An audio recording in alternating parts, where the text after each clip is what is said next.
áp kéo theo em từng ngày, đóa hoa đẹp tươi giữa muôn trùng khơi đi tìm ai.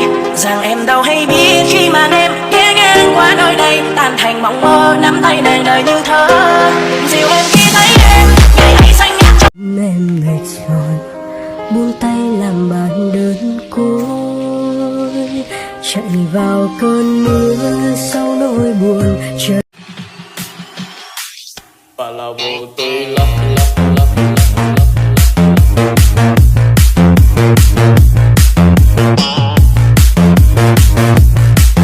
Family Boss.